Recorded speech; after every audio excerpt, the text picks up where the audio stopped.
When I think about my childhood heroes, I think of Spider-Man, Ash Ketchum, and my granddad. See if you can spot the odd one out. My grandfather didn't swing on buildings or catch Pokemon. He was a professor of classical music.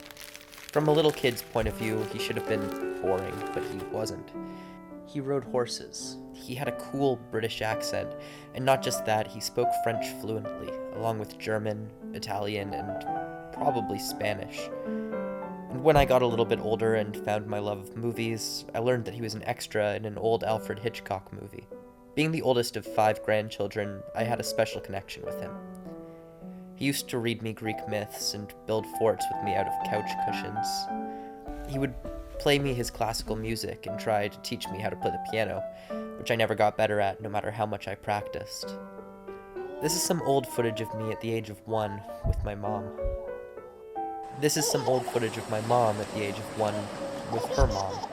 Seeing this footage side by side is surreal in a way and reveals a tragic family history.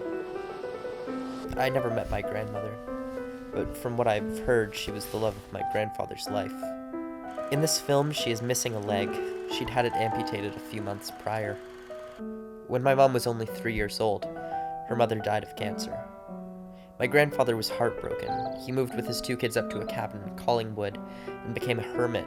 He was disheveled and messy. When I looked up at my granddad, I never saw the sadness there. I never thought about how hard things had been for him and for my mom.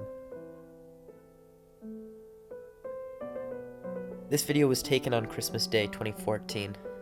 My granddad would be dead within the next week. The last time that I saw him, I was told he may not remember me. My younger cousins had been there earlier in the day and he didn't recognize them. Though he was hazy about who my younger brother was, he recognized me. I sat on the edge of his bed and we played him a CD of his favorite music. He smiled a sort of weak smile, and as we left the room for the very last time, he grabbed my wrist and he whispered goodbye. My mom spread her father's ashes in a river. She never got to have this kind of closure with her own mom. She never got to have anything with her own mom. Of all the years of my mom's life, she only got to have her own mom for 3 of them.